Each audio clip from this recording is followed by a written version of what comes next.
problem is a lot of times we confuse compatibility with attraction. Who is your type is not always your body type. So we want them to be a different way from the neck down, but we want somebody from the neck up. Yeah. So we have to mature as men on not sacrificing the whole package, but so many men will sacrifice a body for a brain. She look good. All bets is off. I don't care that she can't read, conjugate verbs, don't know how to balance her own bank statements, but the body banging though. So that compatibility is who will help me to be better or who will just help me maintain.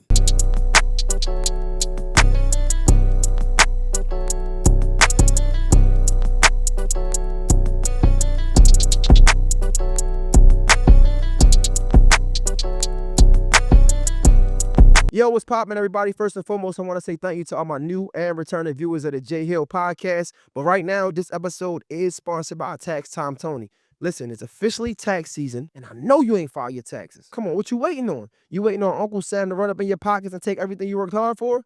You don't want to do that. All you got to do is holler at my guy, Tax Time Tony. Go to www.taxtimetony.com. He can get you on his books so you can file your taxes. Listen, he's maximizing refunds by minimizing the amount of taxes you got to pay. You don't want to wait, and he's giving you $1 million in audit protection. Go to www.taxtimetony.com right now so you can get on his books and you can file your taxes. And he in his 4th year of business. And if you don't know something about businesses, most of them fail within 3 years. Why? Because their taxes ain't straight. So listen, if you either a 9-to-5er or you got your own business, you want to holler at my guy, Tax Time Tony. Again, that's www.taxtimetony.com. Make sure you holler at him. Let him know J Hill sent you. Let's get into this episode. Yo, what's poppin'? You know what time it is, your boy, Mr. J Hill Podcast.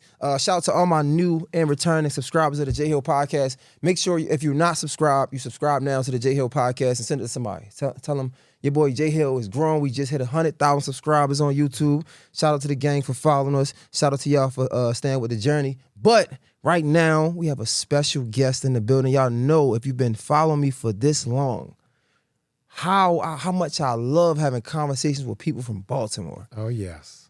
This guy, not just anybody from Baltimore. This guy has been, a prominent figure since I was a kid. Pastor, activist, doctor now, just entrepreneur, somebody that we all looked up to coming out of the city of Baltimore. And I want to say thank you for joining us today. We have Pastor Jamal Bryant in the building. What up, brother? Man, I'm proud of you. Oh, thank you so much. You're doing great. Thank you. I appreciate that. You're an example. You're a role model. You're a hero. You're an influencer. I want to give you your flowers. I appreciate that. You're doing good. I'm cheering for you. Nah, thank you. It's funny because I kind of wanted to start the conversation off with that. Shout out to my guy, Alex, my producer, right? He brought this to mention. He was like, man, this guy got security. Like, they come scoping the scene. And like, I wonder, I think he said something like, I wonder, like, was this what it's all for, right? And it made me think, like, it's like we, as kids, we want to be the celebrity, some of these prominent figures. We want to be somebody of like stature, and until we find out what comes with it. And we see how like protective you are, and as you should be. And I'm wondering, like, did you see that when you first came onto this journey to be this prominent figure? Yeah, no. The thing about light is that it shines and it burns. And so people like being up front. Dr. King said, you only know you're up front if somebody's kicking you in your back. And so it's the weight of it. People want success without the critique. So it's an artist's dream to get to do halftime at the Super Bowl. So you put in all of your blood, sweat, and tears, and then have half the country divided on what you did really makes you evaluate what was my motive. Did I do it to be seen, or did I do it to make an impact? I never dreamed of having security or having threats on me and my family. I never thought of having trolls on Instagram. But when you make a stand for something, It's a part of what comes with it. They say to whom much is given, much is required, right? No, absolutely. And it's funny because we joked before this. I'm like, how do I say it? Dr. Pastor Jamal Bryant? Like, whatever you want, right? Yeah. And given, like, you have so many titles. Like, you've done so many things throughout your life. I was wondering, like, one thing we tend to overlook is who is Jamal Bryant that you want the world to see? Like, when you wake up, you want people to see, this is who I am. Yeah, I'm a recycled failure. I'm somebody who, every time I hit rock bottom, I'm gonna find a trampoline.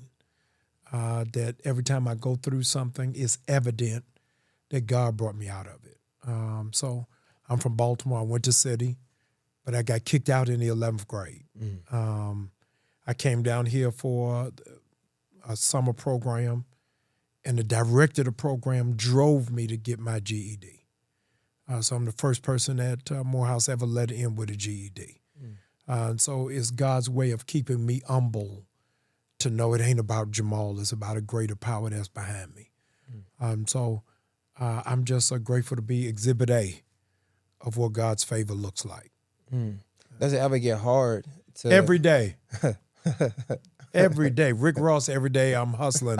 Every day I'm struggling. Really? To know that people are dependent on you. So you don't have to have a 10,000 member church. Black men who are watching this know what it's like to have your kids depend on you, have your mom depend on you.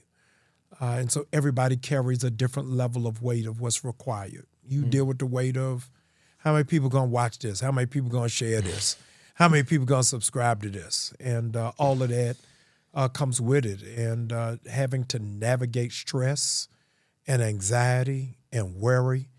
And nobody deals with everybody who is successful fights depression every 90 days. Because you got to figure out, man, do I bob and weave? Do I sit still? Am I doing too much? Am I doing just enough? Am I slacking off? Did I fall off? Am I coming up? And every day it's a mind game to be able to keep your sanity about you. You know, it's funny, man. This is one of the hardest interviews to prepare for. Yeah. And I'm usually like really good at preparing, like super strategic at putting things together, like math, right? And this was hard because when I look at your story, I see myself. Yeah. And it's so many things that came with you, but at the end of the day, like, I see a man who just want well.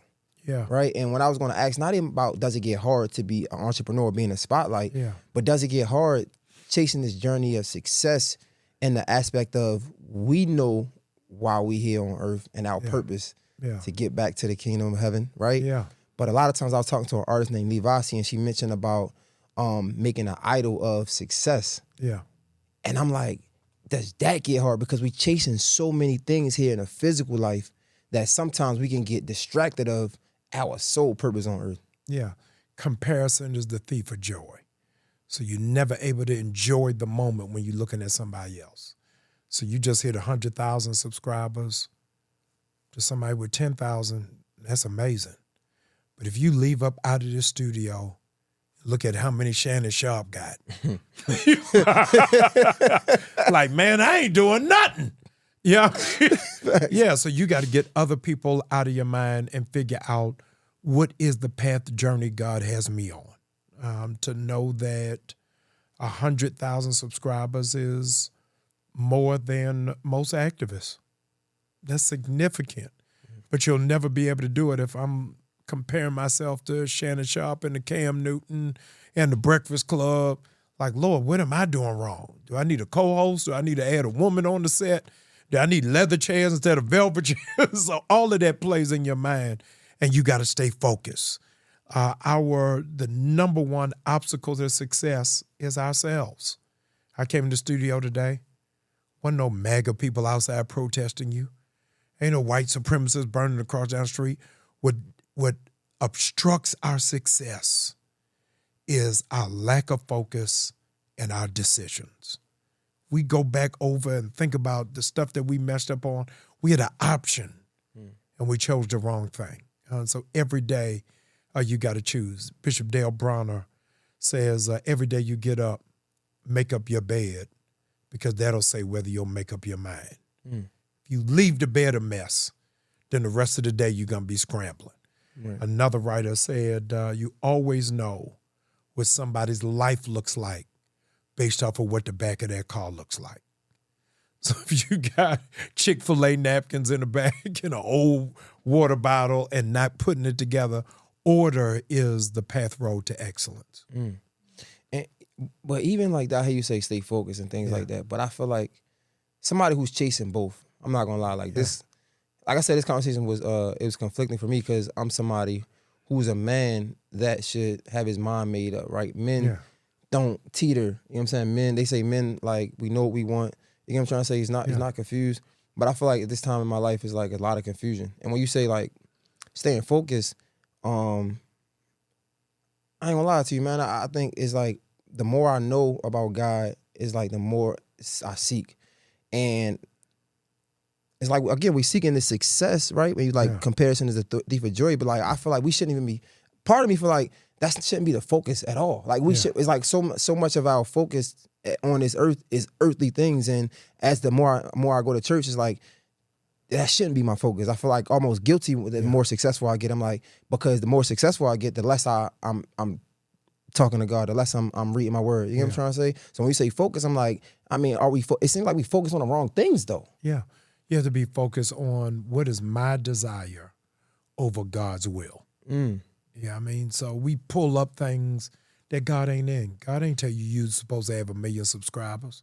We made that up. So you got to feel and hear in clarity. God, is this what you calling me to do? Is this my assignment? My mother used to say to me, the number one narcotic in America is not fentanyl. It's ambition. And people get high off of ambition and then get strung out. And because of that, they don't know what contempt is. Can I be happy with where it is that I am? Can I be satisfied with where I am? And do I take joy in it? Or as soon as I get to 100,000, is my mind on 200? Or do I take a moment to celebrate that I made it this far? Can we ever like take a moment though? As men, I'm having a conversation. Men. Yes, we have to. How? We have to. And because men don't, is why men lead in hypertension. It's why we got high blood pressure. It's why black men don't sleep through the night. It's why it is that we looking for something to take the edge off. Because we don't give ourselves permission to decompress or to unplug or to be human. Being a black man has become synonymous with perfection. And anytime I fall short of perfection, I feel like I'm failing. No, you having a human moment, and we're able to do that. I understand. I do. And I'm with you, right? Yeah. However, I'm looking at the other part of wisdom, right? I feel like a lot of like wisdom is going through things and learning over time. Yeah. You've had a lot of success. Of course, you've had a lot of things that went left along your career as well.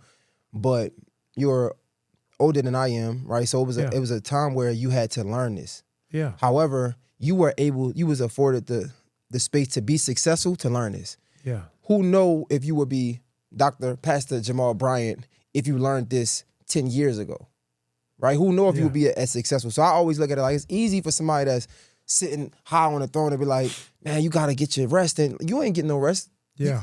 You just got here and started getting rest. Yeah.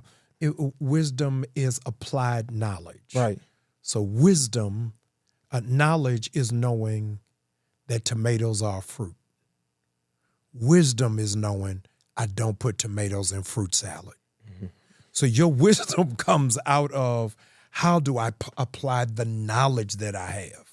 And so your responsibility in imparting wisdom is finding another young guy and say, hey, man, learn from my mistakes. That I'm going to be a remote control mentor. That you ain't even got to be with me every day, but I'm going to put it out there. John Kennedy said, if you want to see a great success, look for a great failure. Because anybody who has succeeded at something had to fail first. And the problem with social media and Instagram is we only show our touchdowns. We never show our tackles. You know what I mean? So people walk in your studio like, wow, this guy's doing it. And they have no idea what you started from because success is often in witness protection. We never really tell people how we do it. unless we selling a kit online. You know what I mean? So you got to really show it, and people are gravitating to say, man, this is an information age, and a lot of our culture is inspiration driven. So people want to learn. They want to have understanding. They want to have access. But all we doing is entertaining, so we don't really understand where the rubber's supposed to meet the road. Yo, listen, I know you're enjoying the episode, but I had to let you know that this episode is sponsored by my guy, Lawrence Eggleston. Now, listen, if you're somebody who's serious about securing a bag or taking control of your financial future, you want to holler at my guy, Lawrence Eggleston. Now, Lawrence is not just only a full-time investor, he's a financial educator, and he's also the CEO of the Black Wall Street Originals. Now, the Black Wall Street Originals is a platform to teach you how to trade, invest, and build wealth for life. He has over 2,000 students, a $1.9 million portfolio, and he has a great track record of trading with giant companies like Tesla and Nvidia. Listen, if you're somebody who's serious about securing a bag for yourself, you want to holler at my guy Lawrence and get on his Black Wall Street Originals platform. Listen, he's doing live training, one-on-one coaching. He's also doing daily market updates. He's giving you step-by-step investing and trading strategies, affordable education, and so much more. Listen, man, if you allow somebody to feed you, you also allow them to starve you. Let's get to the bag on our own. Holler at my guy Lawrence Eggleston right now. Let's get back into this episode. That's a fact. Yeah. Do you think that having said that, do you think that is a space where we can talk about our failures? Because a lot of times when we're being vulnerable, our vulnerability gets like used against us, is used as a weapon almost. And I mean, especially somebody like you, right? Right. You've been through a lot, but you're not on Instagram talking about all of the times that it went left because of course, like you have a lot of things to lose. Right. You know what I'm trying to say? But it's like, those are the things that help people grow. Yeah. So I think that it's not a tattoo as much as it may be a scar. So I just got remarried in November. I've been divorced for 11 years. And I got divorced because of infidelity on my part. Took 11 years for me to purge and to become a husband. See, a lot of people just want to go have a wedding. But what it means to be faithful, what it means to be committed, what it means to be honorable. That's a journey that had to happen. And a lot of churches promote family life when only 30% of the church is married.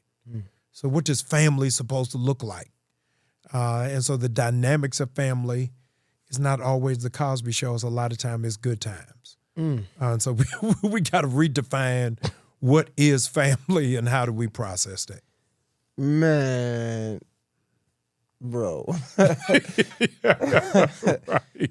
Oh my gosh. Oh man. I wanted to talk to you about that because I seen you say something somewhere. I think it was on my homie Tyshawn's show, Harley Initiated. Shout out to them. You was like, you went wrong in your marriage because, and I'm quoting you, I'm probably misquoting, but I went wrong. My first time being monogamous was in marriage. Yeah. Whew, that helped me so much. I'm not even gonna lie because it makes sense. Like, and I talked to a couple of my friends about it. A lot of times as men, we think that, okay, I'm talking to a chick, and it's just an example, right? Yeah. So I can go do my thing until we're exclusive. Not understanding that we're really like reverse engineering.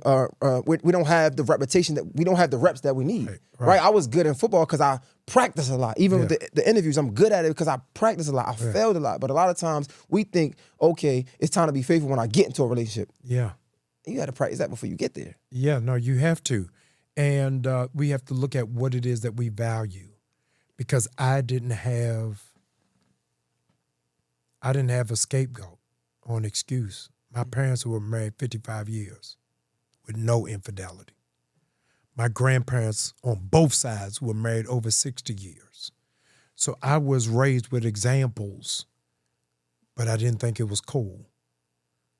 The statement is said about a man who's an alcoholic has two sons.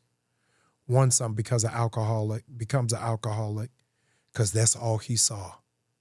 The other son never drinks because it's all he saw. You got to make up in your mind, what do I value? What do I look up to? And at what point do I change my standard? Do I change my value? My mother passed in September. Sorry. And she said to me, your problem, Jamal, is everybody you admire is single.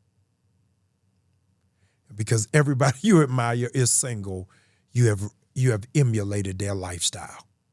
And so sometimes what messes us up is not our environment, drum roll, it's our heroes. We gotta pick heroes who are who it is that we want and what it is that it represents. But let's take a deeper dive, because nobody wants to deal with it, on how many people from my generation to yours, we are a generation apart, how many people from my generation to yours are impacted by what has happened to Diddy. For me, it's a role model. Man, this is a single father getting it. Wow, this is a man who got brand collaborations. Wow, this is somebody who reinventing himself. So we like celebrity, but we never put honor on character. So when I got to deal with the character of who it is that you are, I got to now reevaluate. The most gifted artist in the history of R&B is going to be R. Kelly, period. Pound for pound. Nobody can stand with his catalog. Nobody. Who he's written for, who he's produced for, who he's sung with, what he's done by himself. But does character matter?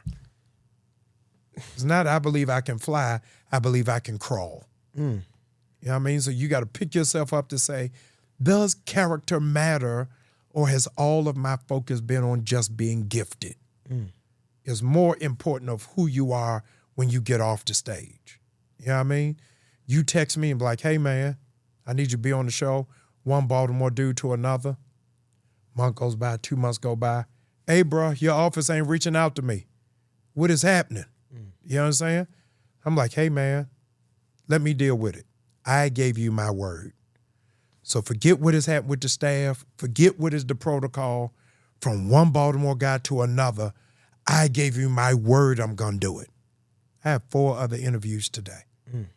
My team was like, hey, man, this ain't on the same as the interviews that you got to do. It don't matter. This is my guy from home. I'm doing it. We got to push it back a half an hour. Got to push it back an hour. It don't matter. I'm getting there. This is nowhere in the area where I need to be.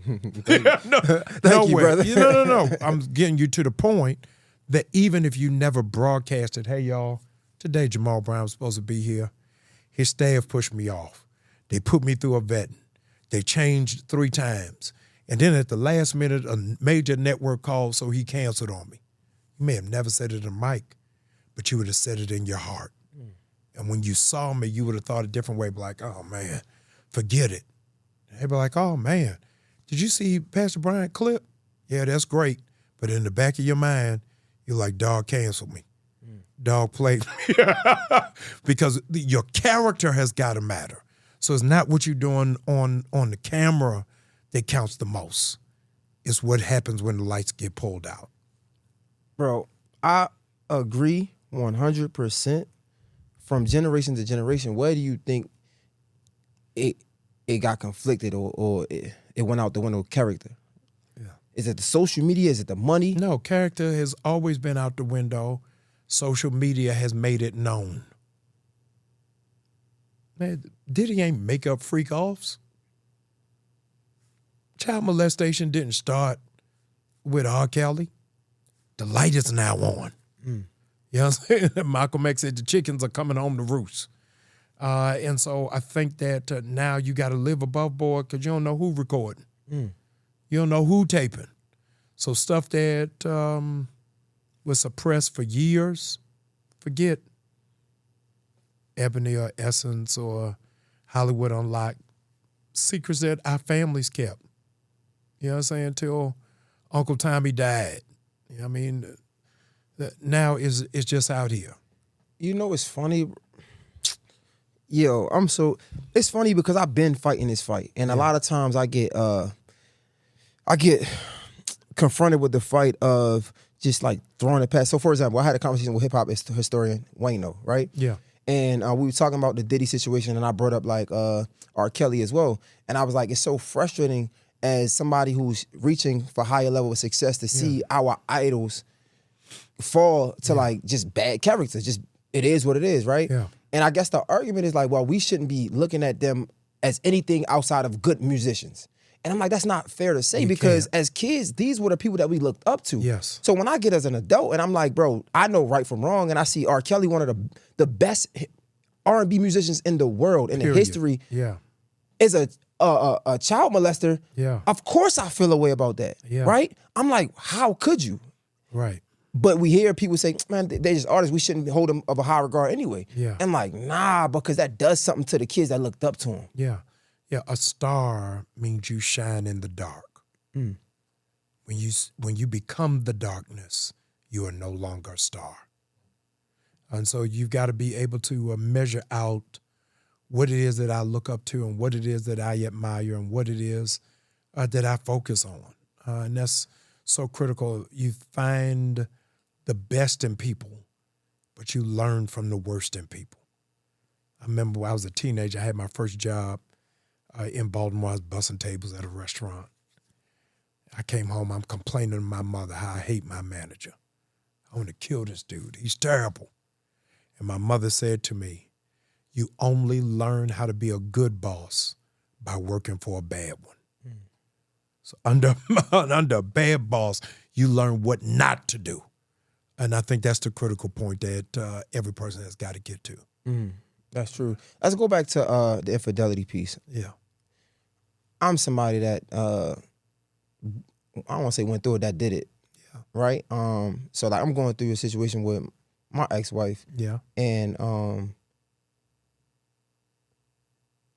it's funny because like I feel like I look up to all the guys who are married. Like that's my ideal person. I want to be this man who show young guys, young boys how to be men and the right men, right? Like have character, have standards. Don't chase what the world is chasing, right? Like be faithful to your family. And I still, right, had a similar story to you. Like I cheated on my girl years ago, right? And I thought I said it was because of immaturity, right? She hurt my feelings and I didn't know how to either have a standard or have a boundary and enforce my boundary by leaving, or being able to have a conversation and getting over what hurt my feelings. So I then went outside the house and I stepped out. Right. But I feel like I look up to people who are married. So I still had a similar situation to you. Where do you think we go wrong as men when it comes to these relationships and infidelity? Is absence of communication for what you just outlined, that your feelings are hurt. You know what I mean? And we don't have space to express our humanity, to say that I'm wounded. Now, your girl gonna do it all day. Why you raise your voice? Why you look at me like that? Why you go downstairs while I'm upstairs? Why you still up and I'm getting into bed? The women in our lives know how to communicate. We don't. I argue, I was teaching at a men's conference a couple of weeks ago, and I said to them, the question every man hates to hear, where you going? you could be going nowhere. Yeah. But just to hear it, all of your skin is going to climb up on your neck. Yeah. Is that we look at being held accountable as an accusation. And we don't know how to reel it in that it is a partnership. And our partnership says, hey, this is what I like, this is what I feel, this is what it is that I need, this is what I don't like. We do it through trial and error, and we mess up based off of something. She should know I don't like mushrooms. How? She should know I'm allergic to peanuts. How? She should know I'm lactose intolerant. How? And so men have got to do a better job of communicating what it is we like, we don't like, and what we won't tolerate. You know, the thing about that, though, as I've gotten older and learned how to communicate more, again, it's like a double blockage almost, right? Yeah. We're already behind the 8 ball. We don't communicate. Then we don't know how to express our feelings, right? So picture this. In the world where I learned how to communicate, and I don't understand that it's another gate in between us, and that's the vulnerability aspect of expressing that you hurt my feelings. I don't know how to communicate first, and I damn sure don't know how to express my feelings. So now I communicate, and the moment I communicate to you, you strip that away from me, and it's like you fight me back. Yeah. And you don't hear me. Yeah. Now you hurt my feelings, and now I thought I just broke through a barrier. Yeah. But there's a whole nother barrier to break through. Yeah. Because we're all bringing baggage. We're all bringing issues, and we don't have the patience to extend grace. So that woman, you have no idea, didn't have a present father, or when he was there, the only interaction she had was seeing him arguing with her mother. So arguing became normalcy. So how do I communicate when I don't agree? How do I communicate when we got conflicting opinions and conflicting values and conflicting perspectives? Or I'm judging you based off of the last 3 people I dated, not based off of you. So I got inherited trauma on what it is that I've endured, and I think it's normal. I was counseling a young lady at my church in Baltimore, and she said every relationship I was in was abusive. When I met the guy who she's married to, she thought he didn't love her because he never hit her. So when you carry that kind of trauma, that kind of pain, and that kind of toxic expectation, it's going to throw everything off. So we got to recalibrate all the way around on how it is that we process and give space for other people to communicate what they're processing. You said that you went wrong because you waited to be faithful until you got married. Yes. Was that what was the actual takeaway? What did you learn from that? I know that was a great statement, but what did you actually learn from it? What I learned from it is my selfishness, my greed could cost me my whole family, could cost me my reputation, could cost me my ministry for something that wasn't even worth it. And 9 times out of 10, a man cheat, not even with somebody he loved. You're just passing time. It didn't even mean nothing. If they never called you again, you would lose no sleep. And so you got to really weigh out, what does it mean for my decision doesn't just impact me, but it impacts the people that are connected to me. Whew. And the thing about it, I heard you talk about this on Cam's show, Cam Newton. Yeah. You was like, the thing about being a celebrity is you can't take it back. Yeah. Like once you become a celebrity, Yeah. you can't take it back. And I'm wondering, like, that has to be hard to be able to be like this big face, right? Yeah. And you can't even be normal almost. Like you can't be a human. Like you can't grow in the eyes of the internet because they'll never let things go. Granted, you were able to get over these things. Yeah. But it's like, man, how do you get through things like that in those moments? Yeah, I think that you can embrace it and not wear it. So I cheated. I'm not a cheater. And you can't allow other people to project your mistakes as your identity. So you said you didn't know what to call me, whether I was Dr. Bryant, because I got a bachelor's from Morehouse, a master's from Duke, a doctorate from Oxford. Nowhere in your preparation and your struggling on how to interview me did you ever think to call me a dropout. It's what I did, but that ain't who I am. And so we got to learn, how do we separate what I did from who it is that I am? And that's what America has a problem with returning citizens, is a brother can do his full time, day for day, and he comes out and he's still looked at as a felon, as if that's who he is. And we change the rules if you're a white man running for president. Yeah, so you have to be able to separate what I've done from who it is that I am. But when did you... That sound good. Yeah. It is good. Yeah. But that ain't always good when you're going through it. At what point were you able to learn that and really master that? No, years. I told you it took me 10 years. I did a 10-year bit outside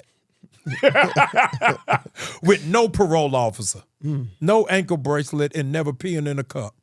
I condemned myself.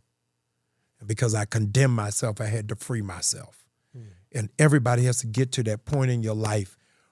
How long am I going to hold myself hostage to the mistake I made? And when am I going to give myself permission to be free? Do you believe in compatibility? Yes.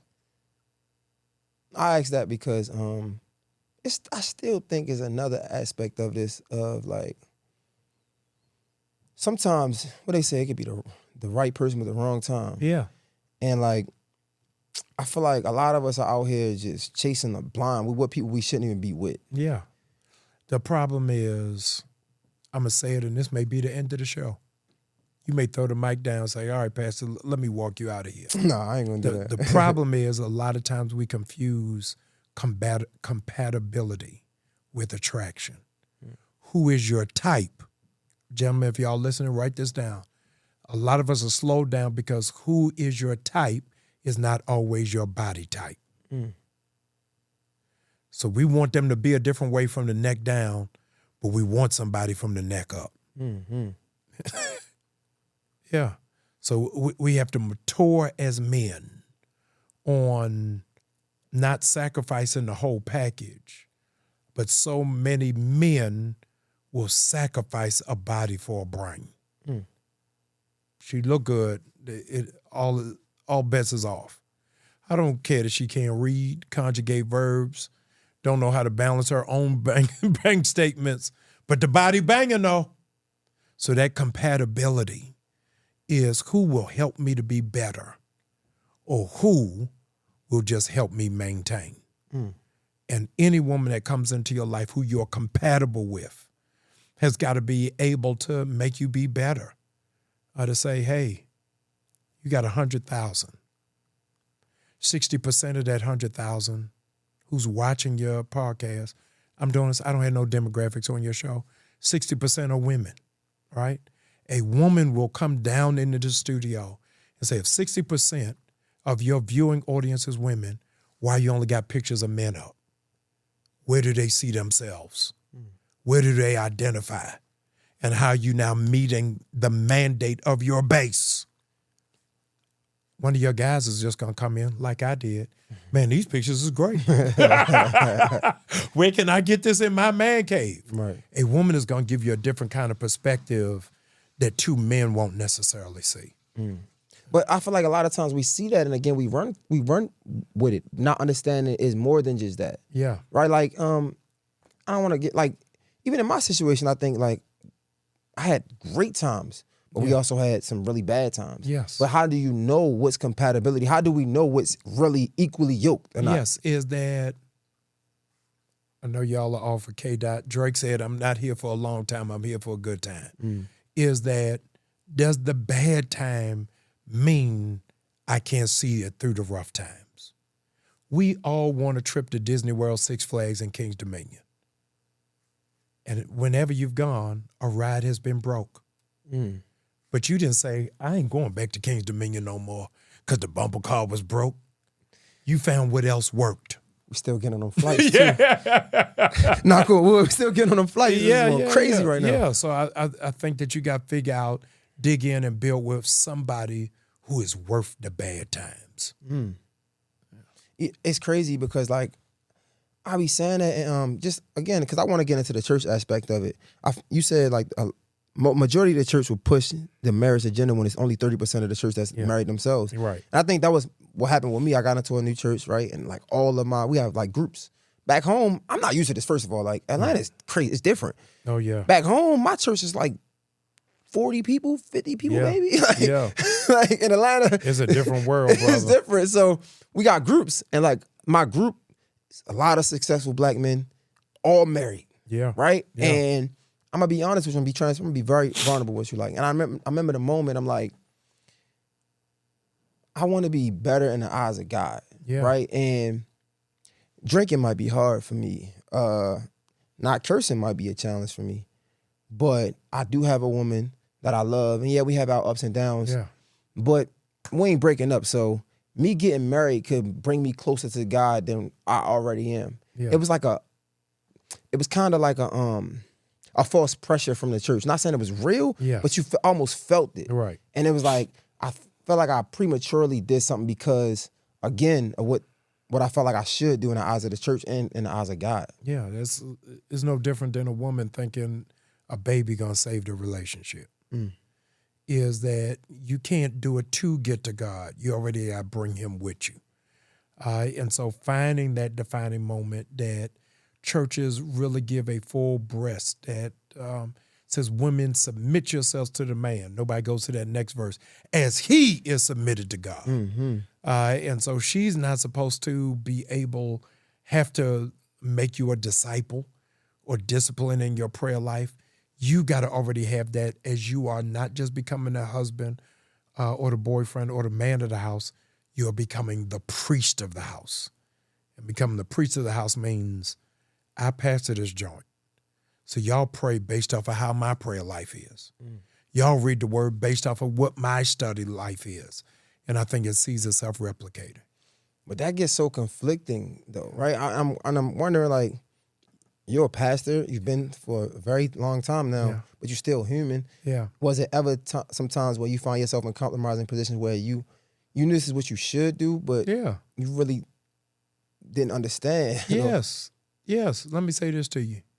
You're in good shape. You look like you work out. It's easier for you to get junk food than it is to get healthier food. It's also cheaper. I can leave here from this studio, 10 minutes, you can get a burger, I can get lemon pepper wings and fries. For me and you to go find somewhere to get a salad, we got to pay double the price and drive even further. There's no drive-through restaurants for salads. It's an inconvenience to be healthy. And it's an inconvenience to be righteous. For me to walk away from what I got access to. Holiness is easy for people with no options. Holiness is more daunting and testing when I know I can, but I decide not to. And so that's the position that you got to find yourself is, I want to drive extra to get the salad, even though Chick-fil-A is more convenient. That's real. Yeah. Do you think, just staying on the church aspect of it, again, I tell you, like, I'm being honest in my my walk.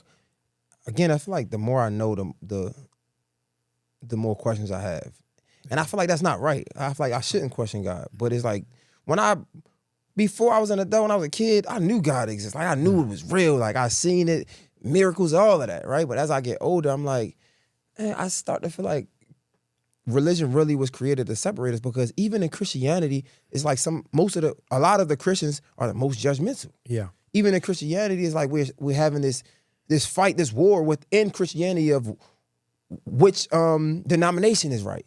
And it's like, I just feel like it shouldn't be that. Yeah. Do you? I agree. Full stop. I agree. And I think that's where man gets involved. We're here in Atlanta. Darius Daniel, Change Church, killer. Philip Mitchell, killer.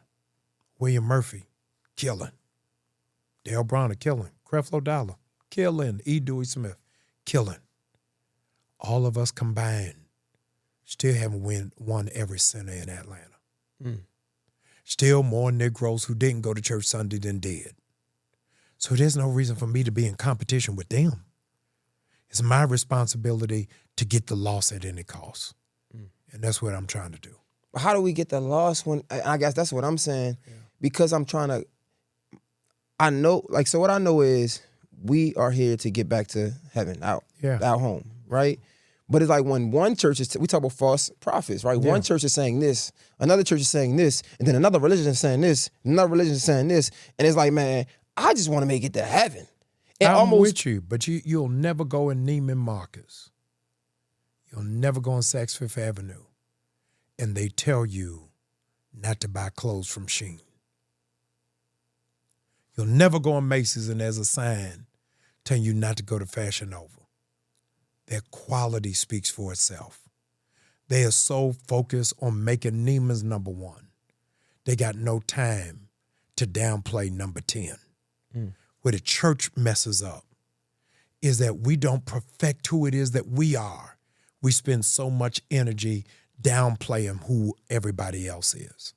And I think that our focus, as you've said 3 times a show, heaven is our home. But we so busy, it's a party over here. This the best church. If you ain't at this church, you ain't listening to nothing, that we're losing who it is that we are and what it is that we're supposed to be. I don't want to make this one of them conversations, but I'm just it's burning as a burning desire. Like, so since I've been in Atlanta, right? Yeah. Like, I've been learning about the Sabbath day, right? And how it was abolished and we should keep the Sabbath day holy and things like that. And again, it's like when I read the scripture, that makes sense. Yeah. But again, it's like most of the world go to church on Sundays. And then we hear scriptures like, what is it? Wide is the gate that most people will go and perish, and narrow the one we go get to heaven.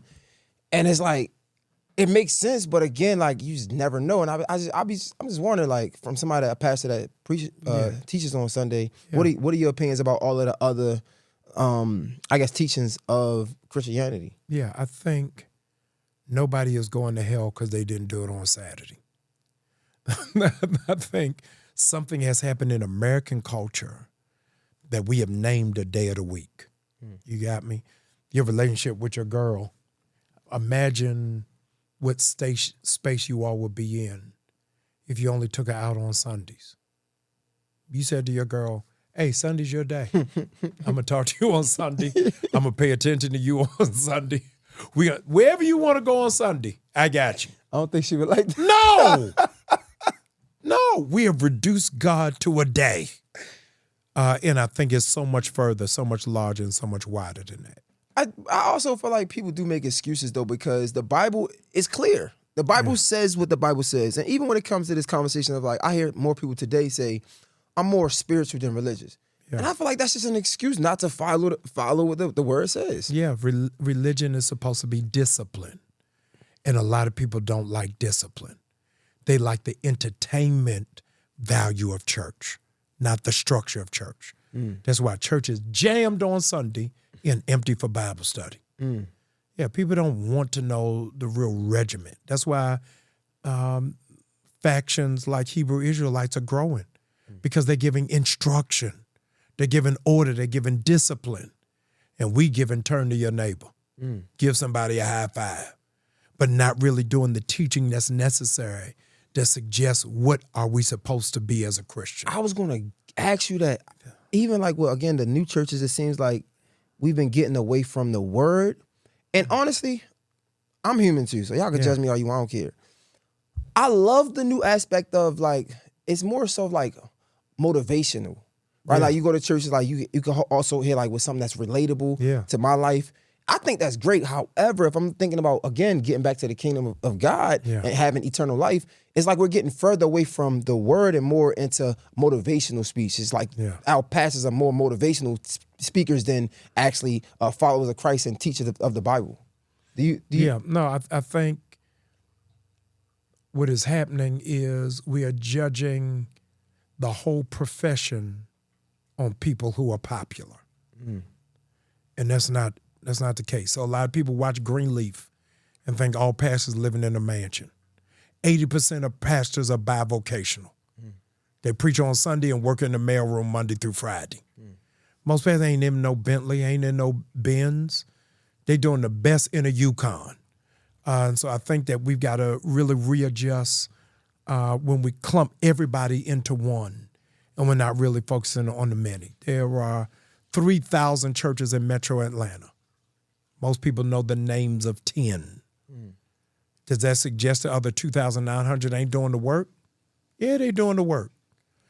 I pastored in Baltimore, had a 2,500 seat sanctuary, did 3 services on Sunday.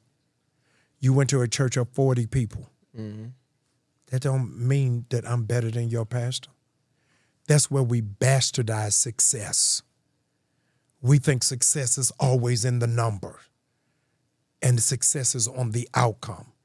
So if your pastor at 40 made better Christians than I did seeing 2,000, who is the better pastor? Because I didn't have no small groups. The church was too big for it. You understand? And so I think that we've got to recalibrate and redefine what is success in ministry, what is the success of broadcasting, what's the success of podcasts, is the impact, and what is the real influence. We just count numbers. David lost his kingdom, not because he slept with Bathsheba, not because he set up Uriah for murder, because he counted who he had. A lot of us are losing our place in God because we keep counting. Our job as shepherds is not to count sheep, but to weigh them, to see how heavy they are, how much word is in them. My wife pulled me aside and said, Jamal, you're going to hit a danger zone. I said, why? She said, there are more people in this church speaking your name than speaking the name of Jesus. If every time they got to get up, they got to give honor to you, but not giving honor to him. Is it a church or is it an occult? And we got to make sure that we keep focused on who is the main thing. It ain't the pastor. But I feel like, again, that's what it should be, Yeah. but that's so normal because even in my church, I can't even say thank you. I say this to say it was weird for me where Yeah. that should be the standard, that should be the norm. Yeah. But like, so I go to say thank you to my deacon, right? He like Yeah. give a great Bible study. I'm like, man, you did great. He like, praise God. And Yeah. it is almost uncomfortable because I'm not used to that. Yeah. That's what we've been taught Yeah. our whole life. Like, great Retrain job. the brain. Retrain the brain. What do you think we got lost at though? Yeah, I think that we had church culture, but not a church life. I give this story all the time. I flew into New York a couple of years ago to go speak at a conference for Reverend Sharpton. My plane got in late. I jumped in a cab. I'm halfway to the convention center to speak. The cab driver pulls over, says, I'm sorry, it's my prayer time. Pulled over to the side of the road, popped the trunk, pulled out a prayer mat. Start praying on the curb. I'm the preacher, I'm mad. Because you got to take me to where I'm supposed to be. And then I was convicted that my members don't have a prayer time. We pray before we eat. So the discipline of it is so important, is so critical. We have made church an event and not a part of our lifestyle. But I think you don't think that's like a world? Like that's most of this country. Well, the fastest growing religion in America is no longer Christianity, is now Islam. And the Bible says we in the world, but not of it. We don't take our cues from what the world is doing. We're supposed to live in an alternative universe, drinking from a different oxygen tank by virtue of the fact that the world has more order than we do. You will rush through traffic, drive through red lights to get to a movie on time. For church, you'll get there. Oh, the praise team's still up. We good. Yeah. So we have to have a different value and a different qualification of what is the value of time. I'm curious, going back to the love thing and the relationship thing, do you believe in unconditional love? Yes. What do you think that is? I think I am the recipient of God's unconditional love. Okay, well, on earth, Yes. between humans, do you Yes. think that can exist? I think it comes with intention and as a decision. There's somebody who's watching us whose grandmother got dementia. They got unconditional love when the grandmother don't remember their name. Somebody else who's watching this, they got a child with special needs who's 12 but has the mental development of a 6-year-old. It's unconditional love. Between partners, though. Yes, I'm getting into it. Okay. Yeah, so the unconditional love means I love you when I know your flaws. Here it is. We are looking for unconditional love to be acceptance of my brokenness. Unconditional love challenges me as my brokenness. To say, hey, man, I love you, but I'm still going to challenge you. You are not going to spend that whole check at Magic City. I love you, but you're not going to get in this bed after just watching porn all day. And your mind ain't even on me, it's on what it is that you've been watching. I love you, but you still going to have to go get a job. You 19 years old playing video games in my house and just eating up my food and sucking up my air. Unconditional love is seeing my flaws and I decide I love you through the flaws, not accepting you as the flaw. So you think it's a world where, because what's the guy, the African guy? I think his name was I forgot his name, but he said it was a joke, but he was like he said, "Try Jesus, don't try me." Yeah. What's his name? Toby Ingwe, right? Yeah. So he has a song like "Try Jesus, not me." And even like thinking of that, I think of Corinthians, what is it, 1:13? Yeah. Love is endures all things, bears all things. He said that. Toby sang that song to the world and on tour. He ain't sing that to his wife. Mm-hmm. Yeah. No, but I think of that just in a. No, I get it. Because when I think of Corinthians 1:13, right, I think of like God loved me like that. Yeah. How could I love somebody else like that? Yeah. Because there's so many things. It's a decision, but you have to do it with a boundary. You know what I'm saying? So everybody has parameters. So we got people in the studio with us, and he's kind, he's gracious, he's prepared, he's equipped. But if somebody who in the studio with us just come walk through here, it's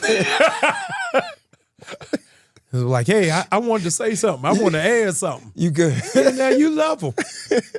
They're great. They on the team. I let you be in the studio. Well, come on now. Cut. Everybody break. And that question may be a good one. Right. But you're not letting them in the recording no more. Right. I got to love you outside the studio. But I think when I read the scripture, Yeah. I was supposed to let you back in. That's what I hear from it. Oh, okay. No? I hear that. Yeah. Jesus said, Father, forgive them. And we confuse forgiveness with reconciliation. Just because I forgive you don't mean I got to let you back into that same space. And because I didn't let you in that same space don't mean I got a grudge. Tupac said, just because we beefing don't mean I don't want to see you eat. I just don't want you to eat at my table. You know what I'm saying? So I think that what are our boundaries around what we love and what we do? And I think I was saying something like that not too long ago, even to Alex. We have a lot of conversations. But I was saying, I think it should be some conditions on love. Yeah. And I was saying how I can't just go to, they say, You come got to a church. sister? I don't. You don't? Okay. They- You got a good female friend. Yeah. Yeah. So a good female friend who's like your sister, right? You will tell her, hey, man, I ain't in your relationship. You my girl. But you can't let this man lay hands on you. No, that's about that. That's the condition. The condition is, hey, you raise your voice. You not return my phone call, leave me on red, but you ain't putting hands on my girl. You know what I'm saying?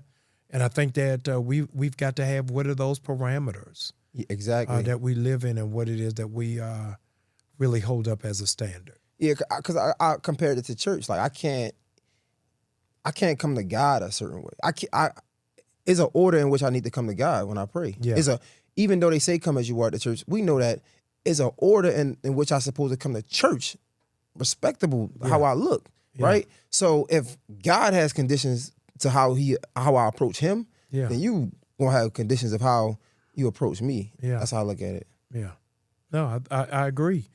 But my conditions are self-respect. It's self-awareness. Is that because I know you don't respect me, I'm not going to let you stay in my house till you get on your feet. How long is that? Is that a weekend? Is that a year? Is that a month? Yeah. I'm up hustling. I come back, you just eating Netflix and eating my Doritos. I'm like, hey, man, let's order a pizza tonight. Right. Yeah, so I think that unconditional love does not mean that I don't have boundaries. You got a cousin come down here from Baltimore who's struggling, and you left to go do whatever you're going to do with your girl. You come back, and your necklace gone. I love them, but hey, man, you can't stay here. Yeah, so you got to have some tough love. So, okay, I say this a lot, right? And Alex might know where I'm going. I know that I shouldn't be talking about this or believe in it, but I'm human. Okay. I swear I said, yo, what's his zodiac sign? Yes. I asked that. Yeah.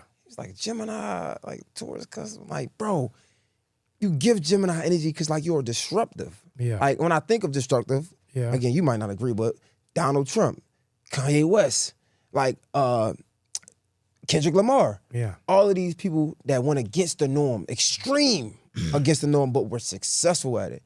I feel like your approach to how you go about things be extreme, but I understand it. Yeah. However, a lot of the work you've got criticized about, I mean, it's a lot of things. We know. Every day. It's a lot of things. Every day.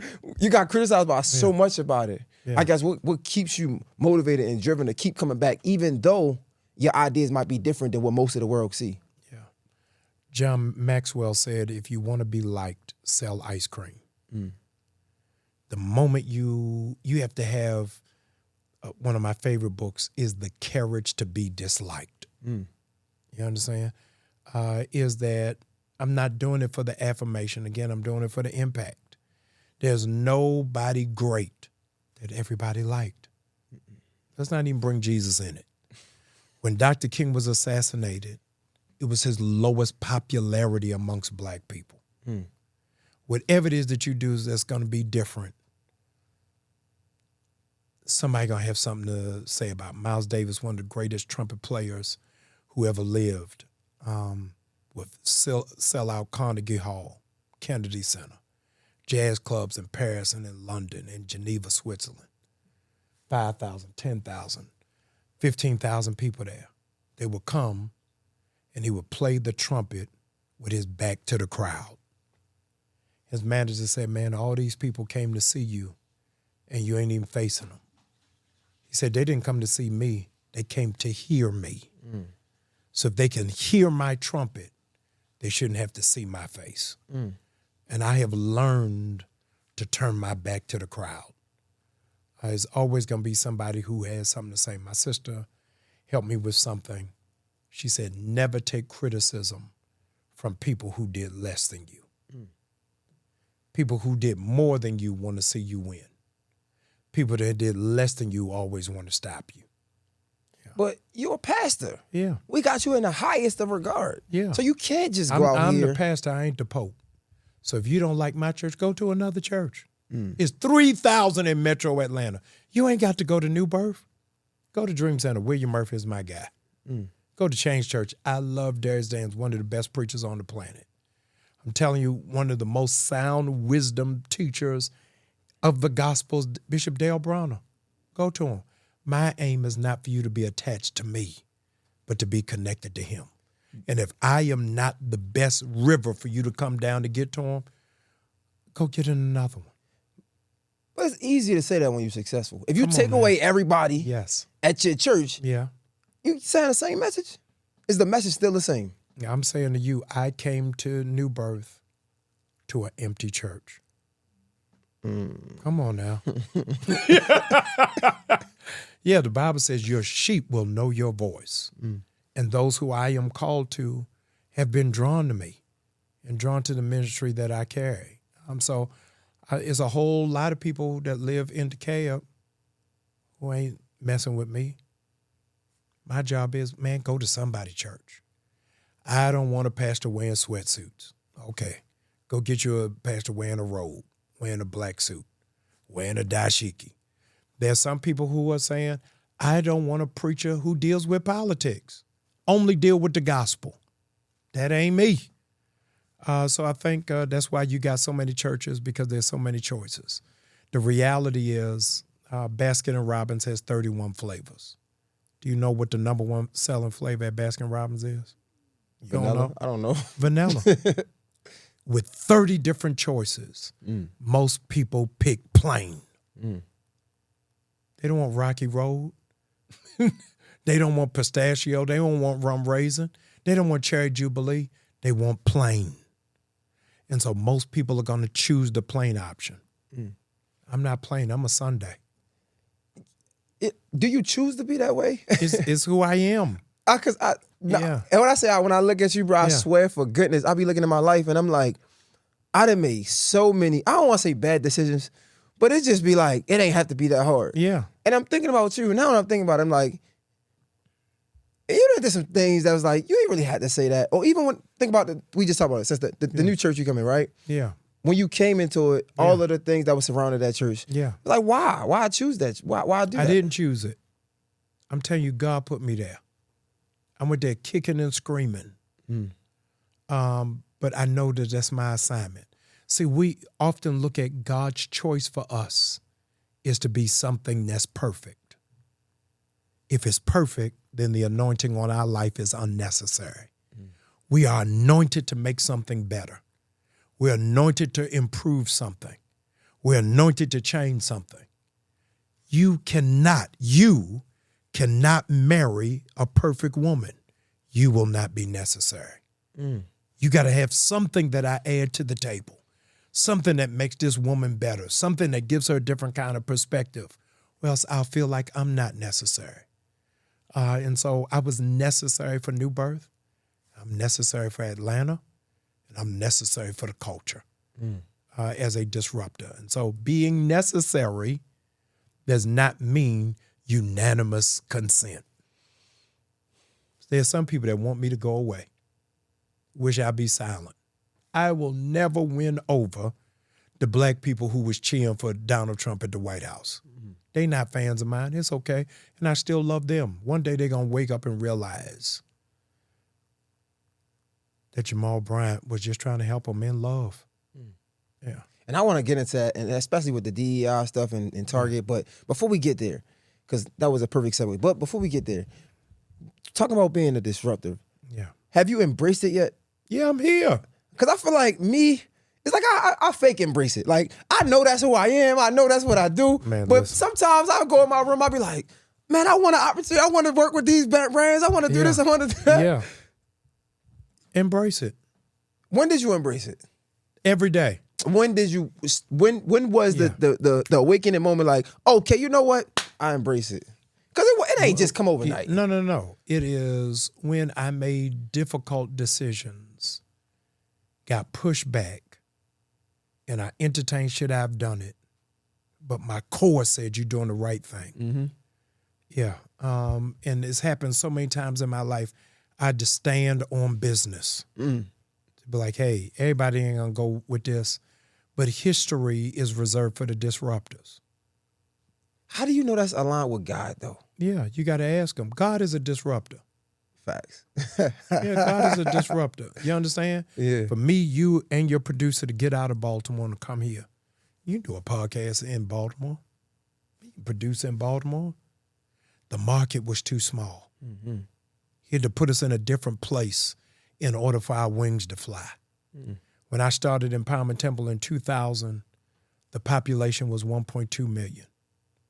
When I left in 2018, the population was 600,000. Every month, 1,200 people moving to Atlanta. God had to put me in a different stage. You will never be able to grow with people who eat humans. You from Baltimore? I'm going to tell you something that's going to give you a nosebleed. You ain't going to believe it. Drew Hill. You know who that is? Come on, man. Do you know who it is? Yes. Drew Hill never sold out a show in Baltimore. Because sometimes your greatness will never be recognized at home. You got to get out to know who it is that you are. You know where that you know where that take me back to, though? Yeah. We just watched this. Remember the Freddie Gray stuff? Yeah. And the encounter you had with Yeah. what's the guy name? Him. Yes. Yeah. Did you feel that then, like, because you were calm? Yeah. Did you feel like, you know what? This ain't for me. No. So those of you who don't know, I was in Baltimore after Freddie Gray, and some guys walked up on me. They recorded it. That wasn't leaked. Yeah. They recorded saying, you need to get out of here. You wouldn't be able to walk through the street if you didn't have security. But I'm by myself. I was there. So, people like, oh, man, you should have fought them. You should have bucked up. What would that have done? And by virtue of the fact that these years later, you don't know their names. You understand? So greatness sometimes comes with humiliation, comes with embarrassment. You know what I mean? You got to ignore your lower self to get to a high level. So I'm all over the news. I don't know when this is airing. I'm all over the news for talking about black people who went to go be with Trump and they showed up my picture in the White House. The news outlets would have grabbed the footage of me fighting this guy in Baltimore. My whole witness would have been contaminated. And so you got to play the long game and not the short run. That's so much knowledge and wisdom, though. Yeah, I'm telling you that, and I don't want to. Because even then, it's years ago. And Yeah. you walked, you ain't even, you're like, yeah, okay. Yeah, I don't want to gaslight you. So in that moment, I wasn't thinking one day I'll be in Atlanta. Yeah. Yeah, and so that I am a student and a disciple of Dr. King, and so I take the nonviolent route. You know, my guys from my church wanted to go back down there and find them and shake it up. No, man, it ain't even worth it. My dear brother Carlos Muhammad from the Nation of Islam brokered a peace accord for us to come out together and to move forward, and we did that. So it's necessary. Everybody's necessary at the table. Do you think we need like revolutions like that, like Freddie Gray, to be able to, you know? We in a revolution right now. We are in a revolution right now. But do we need them to create greatness for other people to see other greats? Yeah, leadership heroes only emerge in disaster. You understand? If for some reason these lights catch on fire and your producer drag us out, he a hero because he saved somebody from calamity. Heroes come out of tragedy. America and Black America's in a tragedy right now. The one that speaks out about the cancellation of scholarships for Black students, they're going to be a hero. The one that fights for seniors to get Medicare, they're going to be a hero. Those who say something about the illegal executive orders that are endangering America, they're going to be a hero. Those who fight to get USA back in the starving countries in Africa, those are heroes. Heroes are about to be born because America is on fire. And that's this whole conversation that's surrounded around. In those moments, they will get criticized the most. Yes. Like what they say, Harriet Tubman would have freed so many more slaves if they knew they were slaves. Like, Yeah. in those moments, you're going to have your people saying, what are you doing? Why are you doing that? Yeah. Yeah. Oof. No. I don't know where the heroes are. Y'all dust yourself off, get ready, wear clean underwear. But you're about to be a hero. Why? So I guess having said it all of this, like, what's your fight with Target? Like, what? Yeah. So my fight with Target is headquartered in Minneapolis, which is where George Floyd was killed. Target made a pledge of $2 billion to invest in Black business. When Donald Trump came to cancel DEI, they hid it under DEI and canceled the agreement. And so my beef with Target is that Black people spend $12 million a day, and you made a commitment to George Floyd's family. Honor that. That's my beef. Don't give no money to Target until they do right by us. You know, it's funny because my shout out to my mentee Sabrina, she's here, and she had mentioned something that made so much sense. She was like, "Yo, you gotta understand, when they started talking about DEI, like Target was like, it was like they almost championed it. They got so many Black businesses in their store, and now when the first chance they get to take it away, like They're out of it. It's like, what? Yeah, you can't be symbolic and revolutionary at the same The time. biggest hypocrite almost. Yeah, absolutely. So what- I'm asking for 100,000 Black people to walk away from Target. The stock has already dropped by $11 a share. They've already lost $12 billion. So I need y'all to really get on board. Go to targetfast.org and sign up. And we are giving an alternative. Instead of going to Target, I'm going to send you a digital directory of 300,000 Black businesses across America where you can spend your money as opposed to going to Target. How do you get that? Like, I partnered with the Black Chamber of Commerce. ooh. So I guess how I seen it starts on like March 3rd or something. March like, 5th. March 5th. Yeah. Is it a time limit to this? Well, we're doing the first 40 days, and a lot of people need to understand it don't mean that it's over, but 40-day window to track the spending, to see what is the economic impact, and then I am taking that data to the board of Target to say, hey, I got 100,000 people with me. This is how much money you lost. let's move. We can't do an Instagram protest that says that it's moving just because everybody is posting and got a hashtag. You need real numbers. That's how the Montgomery bus boycott was effective. Okay. Is we had the numbers to show for it. So it's the first 40 days, and we're giving Target an opportunity to readjust itself. Then we're going back in, and then we go after the next one. Okay. So is it Target in general or just the black businesses? Just It's just Target. Everything in Target. Everything in Target. That's why I'm letting those black businesses. I don't want them black businesses to fail or to fall apart. That's what I was going to ask. You'll be able to get those products directly online if you'll go to that website, targetfast.org. I'm going to send you the digital directory so you can still support those black businesses. Okay, so the businesses, so we get this clear, the businesses that are in Target, the black businesses that are in Target, you still can get them from this directory that you have. Yes, sir. Okay. So it's just, once your hope is that, like, what do you want? What is the end goal that you want? I want Target to reconsider, to reinvest in the black businesses.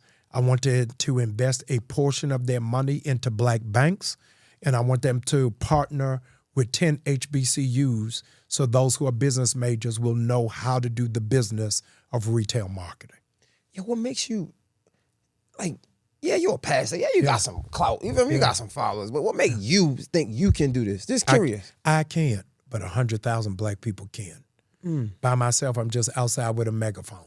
But when you have 100,000 black people redirecting their money, then we can make a world of difference. When you talk about the Montgomery bus boycott, it wasn't Dr. King's speeches that changed their minds. It was the economic impact. And when we shift that economic impact, that's when we'll see the difference. What made you so, I guess, like, invested in this?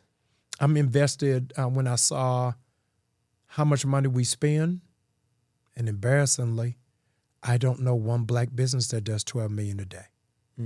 So if we can give all of that money to somebody else, imagine what will happen if we invested into ourselves. Wow, this is dope, man. Well, I hope you got my support. However I can support, I can post it in the.